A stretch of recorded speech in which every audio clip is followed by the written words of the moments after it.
All right. So essentially, we're going to pick back up here with our religious freedoms. We've kind of gone through all these other lectures and sections in chapter 6. It was a long chapter, but most of them are pretty short for the most part to kind of go through. This one's going to talk about the religious freedoms of the kind of new nation and what's kind of happening with that. One reason that the debate over the French Revolution, if you remember, there was quite a debate over the French Revolution. And one of those main heated debate topics was the Americans weren't really sure about their own religious freedom, and they saw the French Revolution as a push against, religious tolerance. And they feared that that was going to happen here. You had the Illuminati scare up in Massachusetts where they were like, oh, the Illuminati, that's the whole purpose of the French Revolution, to take down Christian values and all this stuff, right? And that had spread, but really what you end up with is this very slow, profound shift in attitudes toward religion and government. So in 1776, none of the American state governments observed something called separation of church and state. On the contrary, in fact, all 13 states either had an established or official tax-supported state church. And they at least probably required their office holders to probably be a member of a certain faith in order to be elected. So most officials believed that this was necessary to protect morality and social order. And then over the next 6 decades, that really changes. And you need to know this for quiz and test purposes, that by 1833, the final state, Massachusetts, stopped supporting official religious denominations. And historians call that process disestablishment. You need to know what that's called. When the states stop having official religions, it's called disestablishment. And so in many states, this process of disestablishment started before the creation of the Constitution even. Like South Carolina, for example, had been, nominally Anglican before the Revolution, but it had dropped all their denominational restrictions by 1778 when the Constitution gets ratified, and it had allowed any church consisting of at least 15 adult males to become incorporated and be recognized for tax purposes. So that would make it a state-sponsored church, right? And so basically, you don't have to be a certain denomination. You just have to have a church of 15 people, and then you can be elected to office, right? Well, you could basically get together with 14 of your friends and be like, oh, well, we're a church now. Let's all go run for office. And nobody has to believe anything. So it had already started a little bit. South Carolina really tried to balance that religious freedom with religious practice that was supposed to be, basically necessary for social order. Hey, if you're a good Christian, you're going to lead the nation in the right way. And that makes sense, to some extent. But that makes a lot of people nervous later on. Office holders were expected to be Christian. Their oaths were witnessed by God. They were compelled by their religious beliefs to tell the truth and live according to the Bible. And this was kind of a list of minimal requirements that came to define acceptable Christianity in a lot of states. And denominations kind of proliferate between the 1780s and 1840s.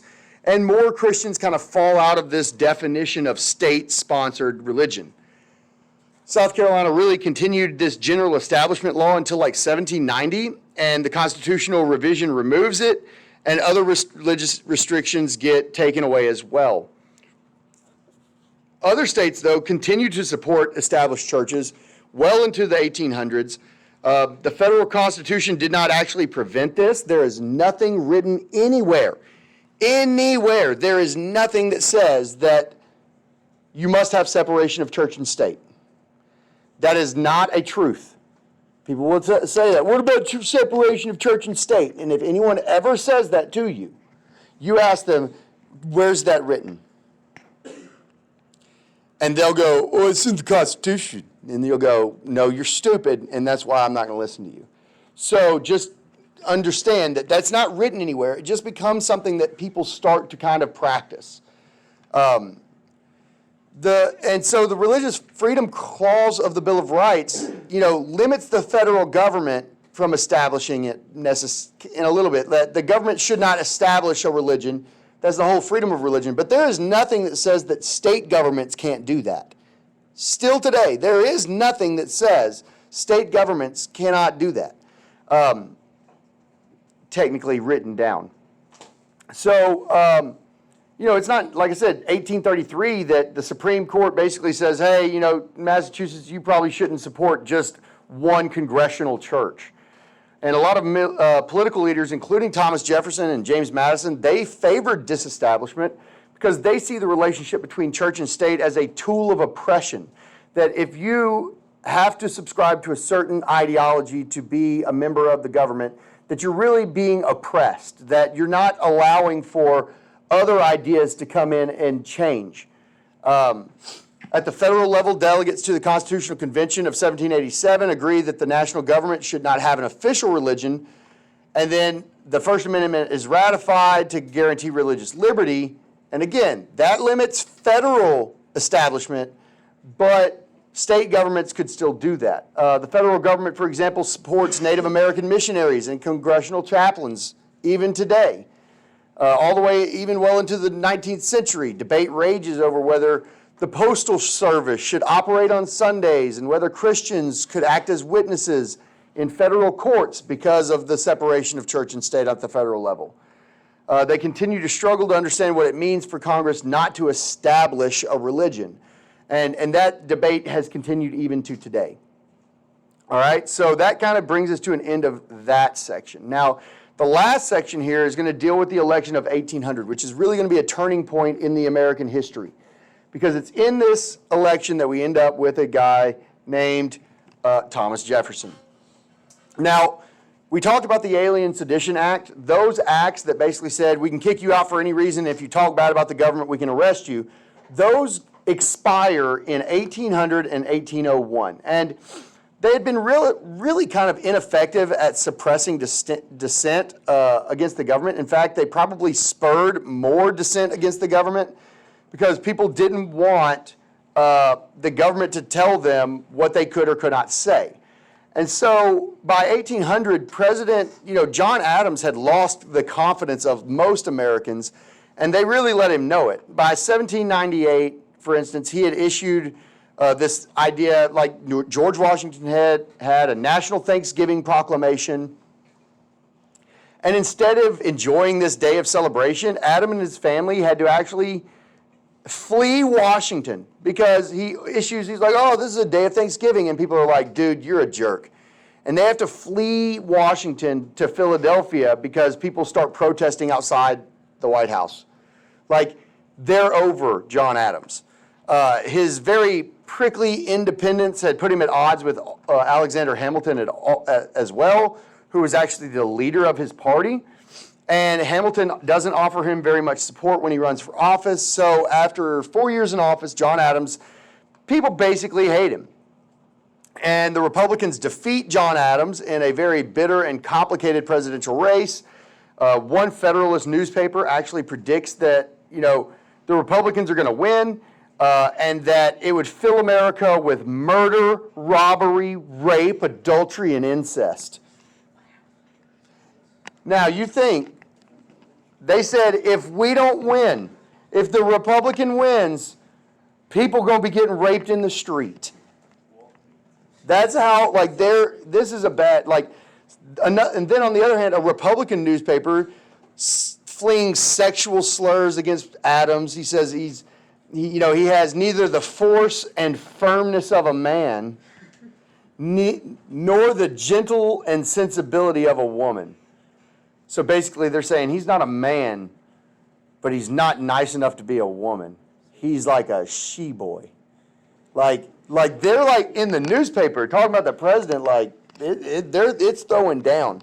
Both sides predict a disaster if the other side wins. In the end, the contest comes down to a tie between two Republican people, Thomas Jefferson, who's from Virginia, and a guy named Aaron Burr of New York. Each of them had 73 electoral votes. Adams had 65, so he doesn't matter. Burr is supposed to be the candidate for vice president, not president, but under the Constitution's original rules, a tie-breaking vote had to take place in the House of Representatives. It's controlled by Federalists who are bitter at Jefferson, and the House members end up voting 12 times without breaking the tie. They have 12 votes, and they can't break the tie. And then on the, so they had already voted like 24 times to get to this point. Then they tied 12 more times. And then on the 36th ballot, Thomas Jefferson wins the presidential election of 1800. The Republicans believe that they have now saved the United States from grave danger, and an assembly of Republicans in New York City call the election a bloodless revolution. They see, hey, our victory as the revolution in part because the Constitution made no provision for political parties at all, right? And so they're saying this new party has won election. It shows that, republicanism and democracy works, right? And they thought they're fighting to rescue the country from an aristocratic takeover. And,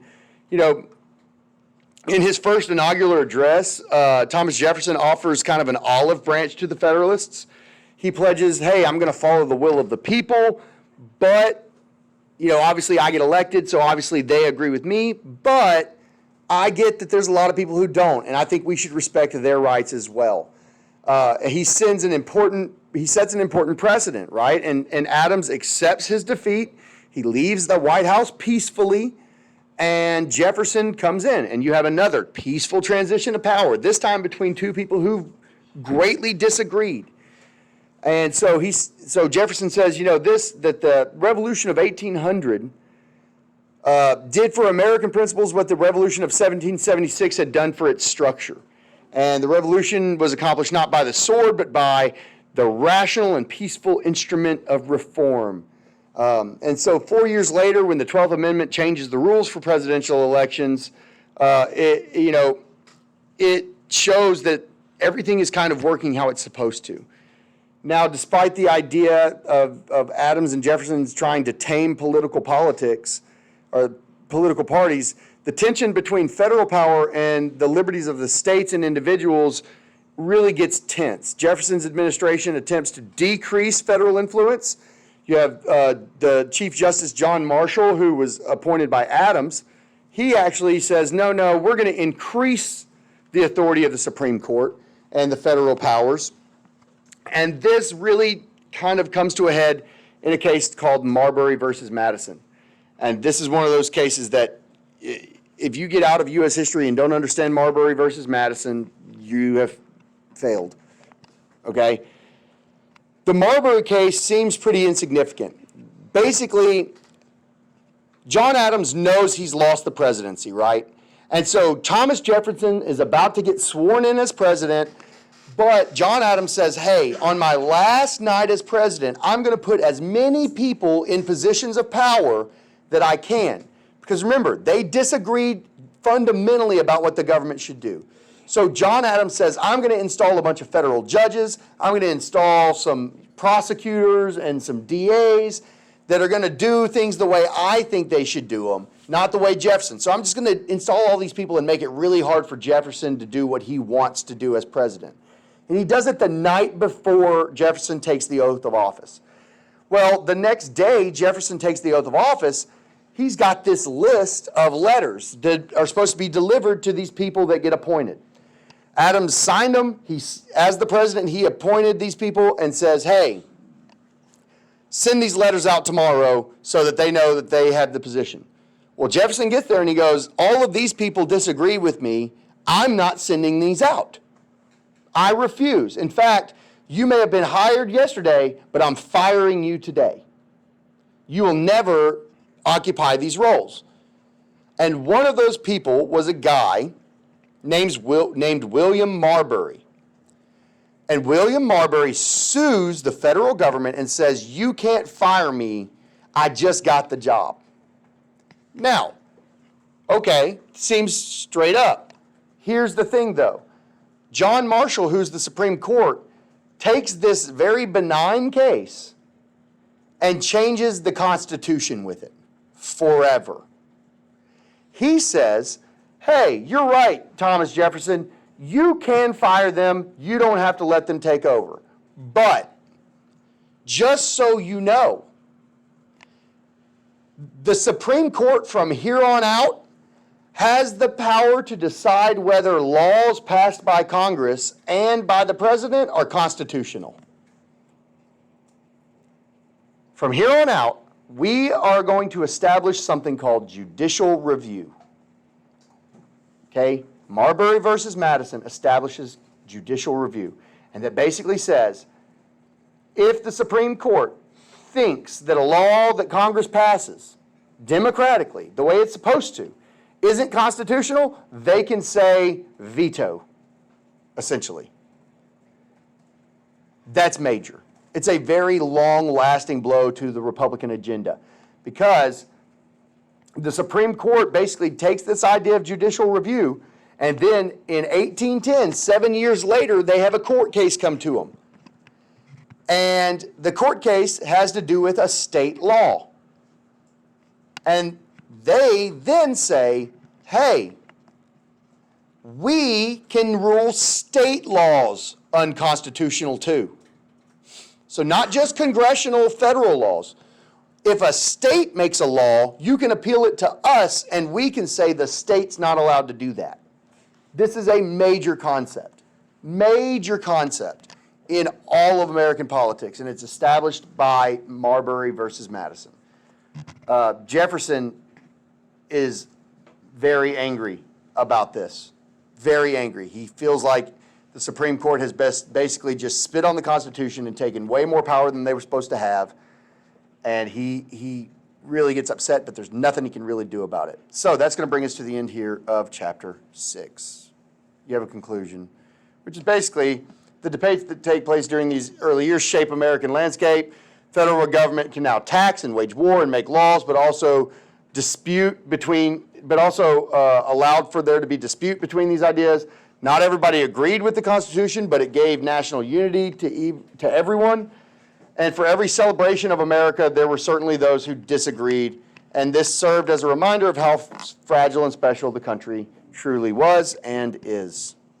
The end.